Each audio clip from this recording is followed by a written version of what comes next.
Hello, kitty. Come on, kitty. Come on. Come on, kitty.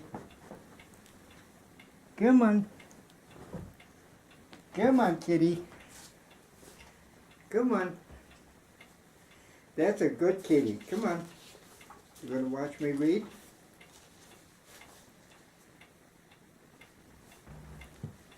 Maybe it should be moved up a teeny bit.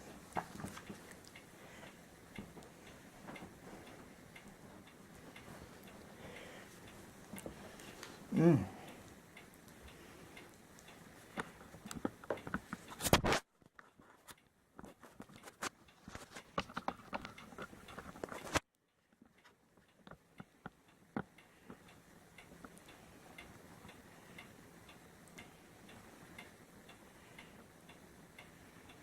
That's pretty good. Okay. Kitty, come on. Come on, kitty. Come on, kitty. Come on. Hello, kitty. Come on. Come on. Come on, kitty. That's a good kitty. Oh, that's a good kitty. Come on. You gonna watch me read?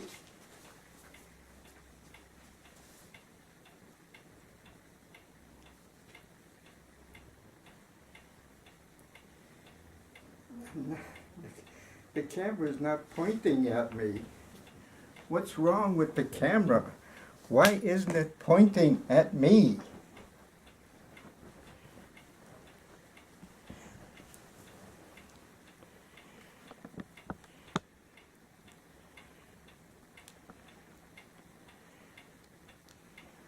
I guess this is this is better. Yeah, I think this is better.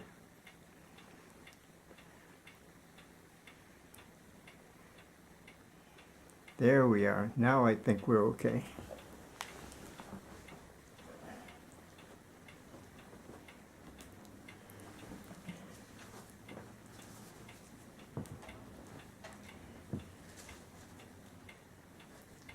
Kitty. Come on, kitty. Come on, kitty. Hello. This is Mario Farina. Today I'll be reading a story called I Won My Husband in a Lottery. This is the woman that is narrating the story.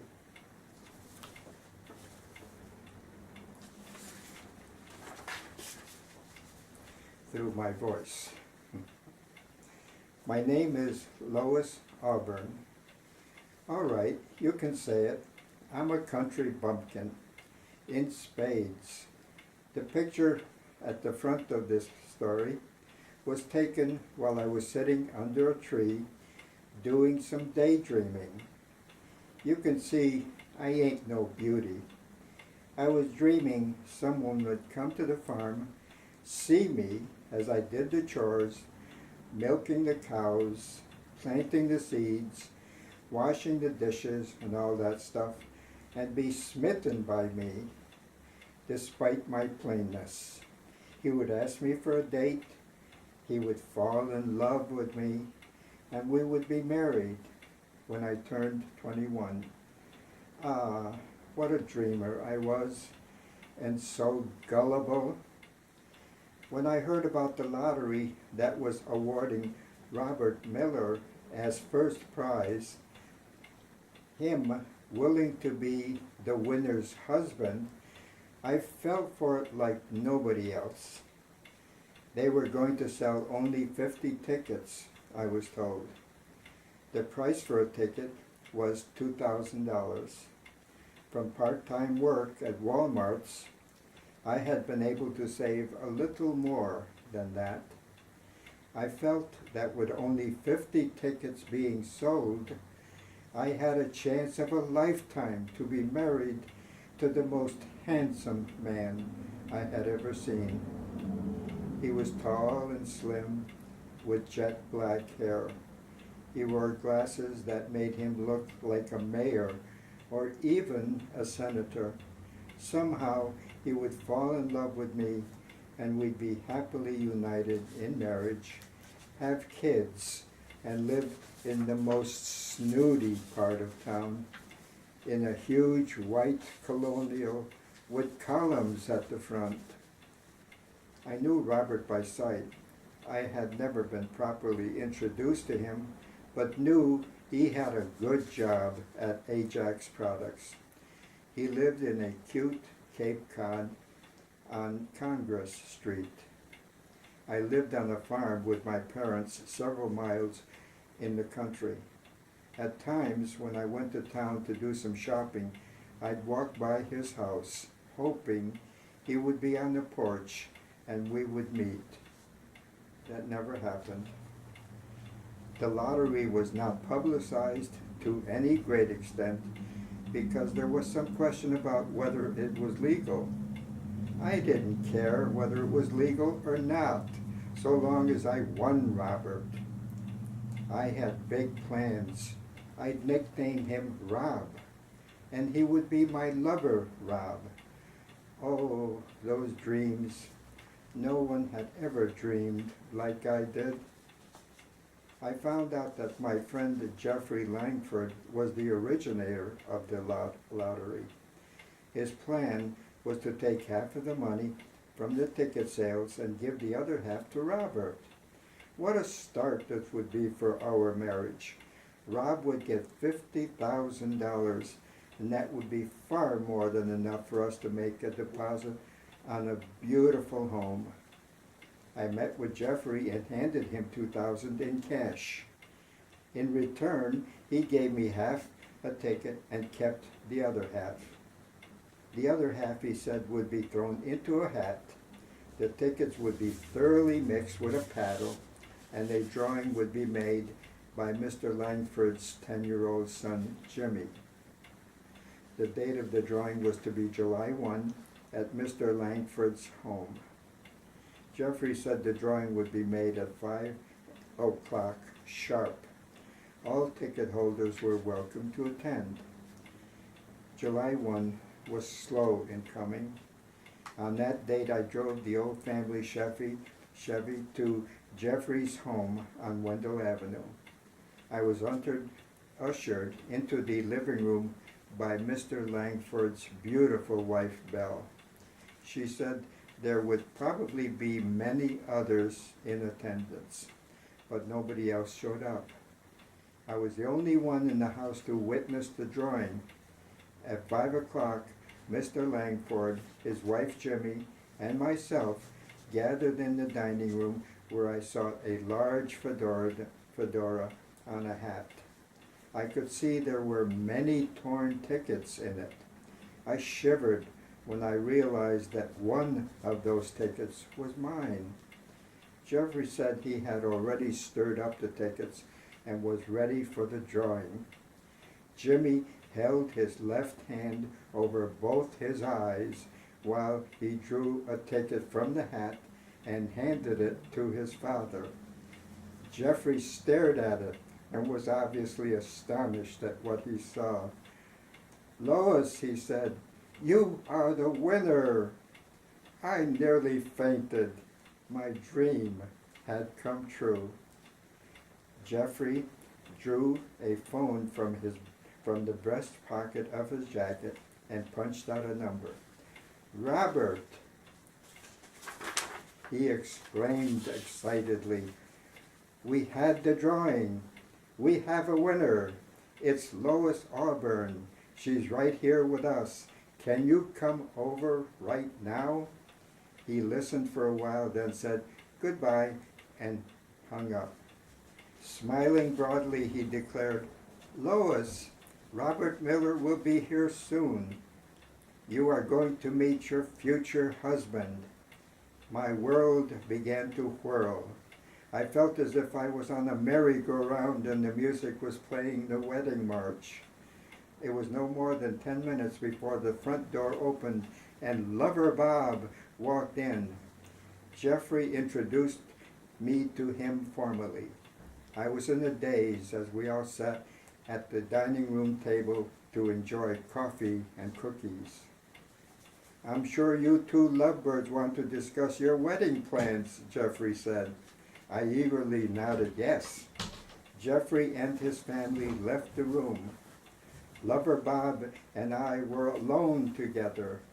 I believed we would begin chatting, holding hands, looking deep into each other's eyes, and then finally kissing passionately. It didn't happen that way. After a few awkward minutes, Robert said, Lois, you were the only person who bought a ticket. The proceeds from the lottery amounted to $2,000. Jeffrey took $1,000 and I got $1,000. The lottery had been a big failure. I'd like to share my earnings with you 50-50 and not go through with the wedding.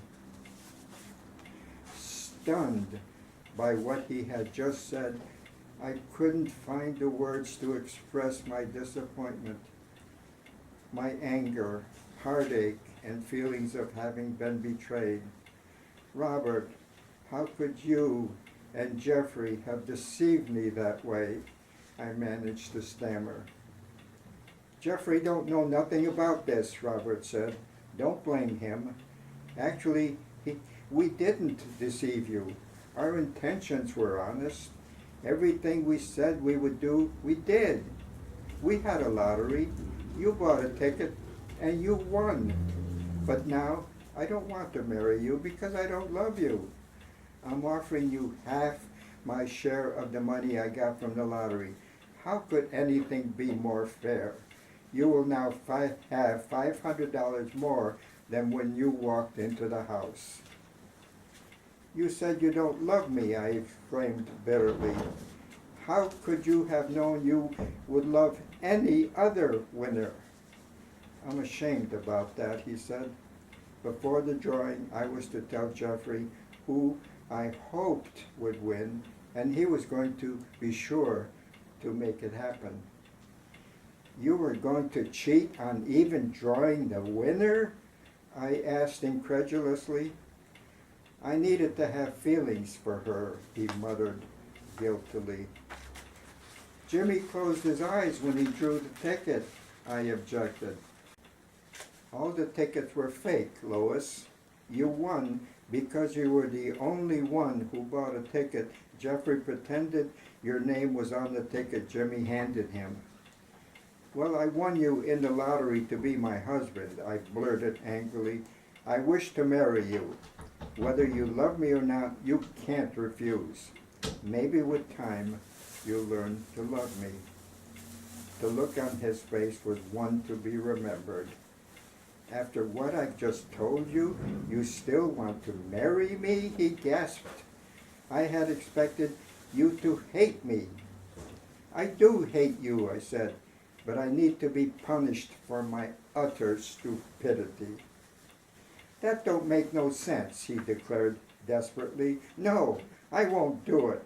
I won't marry you. You must, I said. I won you. We need to set the date for our wedding right now. I want a big church wedding with a limousine and lots of bridesmaids. No, I'll give you more than $500. I'll give you all the money I got. Take it or leave it. I'm going to walk out of here right now. I won you, I repeated. You're mine. You have no choice. If I have to, I'll take you to small claims court. No, to big claims court. Think how you will look when the news comes out that you made me victim to a fraudulent lottery. You'll be lucky if you don't go to jail. You won't fare so good either, he challenged. How will you look having been taken in with something so obvious? Well, after all, I'm only a country bumpkin.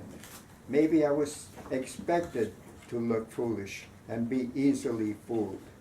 But you'll have to admit, I have suddenly become a lot wiser.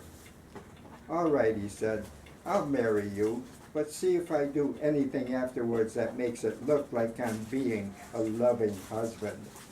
No problem, I said. I may not feel like looking like a loving wife. I will not live with you, he said. I'll philander. I'll abandon you. I'll date other women. I'll divorce you, I retorted. I'll demand alimony. I'll take everything you have. He was silent for several minutes. I had begun feeling sorry for him. How much do you want to forget the whole thing? He muttered. Everything you own. I realized how completely he had surrendered. I was going to enjoy the next part. You can't mean that. I do mean it, I insisted. You live on Congress Street, don't you? Yes. What kind of furniture do you have? The usual. TV, refrigerator, sofas, those kinds of things. They're mine now, I said. He was visibly shocked. I was going to enjoy this immensely. You live in a nice house. Do you own it? Yes, my parents deeded it to me when they moved to their new house. You don't intend to claim that, do you? No, I replied. That would be greedy of me. I thought that was a nice touch. I was showing fairness when all he had displayed was dishonesty. His face displayed a shade of relief. How do you expect me to live without furniture and other things? He asked. We don't have room for them at the farm, I responded. We have a barn with 2 cows in it. I don't think they would like your junk in there with them. You can keep this at your home, but I will own it. How much do you have total? A few dollars. What about the money you got from the lottery? I have only of that left. That's mine. I knew he probably had more, but I wasn't going to argue about it. How am I going to live without money? He demanded. I eat all my meals out. I don't cook nothing.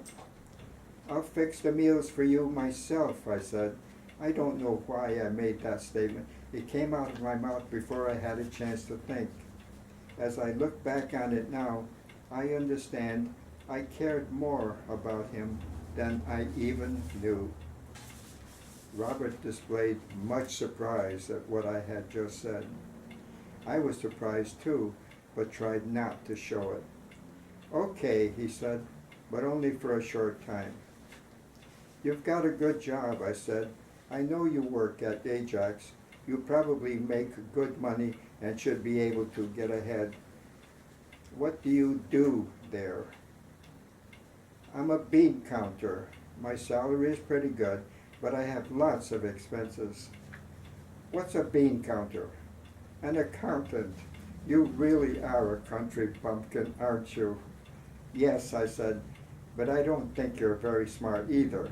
You're probably a city bumpkin. Well, I'm smart enough to know I wouldn't be getting much of a bride if there was only you to choose from.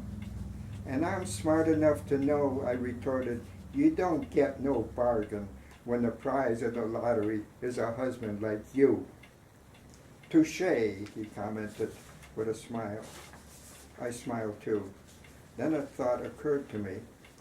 Somehow I get the feeling that all of this was fated from a long ago beginning, I remarked. Maybe so, he said, but that don't mean nothing. That is fated is good fate. Maybe we should check out this fate idea of yours. How? I asked. Are you hungry? He asked in return. Ellen's diner is next door. Shall we go there and begin checking out your fate idea? Sure, I said, let's. We didn't get married right away. We needed to spend several months checking out what fate had in store for us. We've been together now for several years and are happy. 2 unlikely bumpkins that had a bumpy start, but were meant for each other from the beginning of time. I hope you like the story. It's available in Smashwords, at the present time, www.smashwords.com. When you go there, you'll see many other stories that you might like and read and be able to download for free. Next time, I'll read you another story. Bye-bye.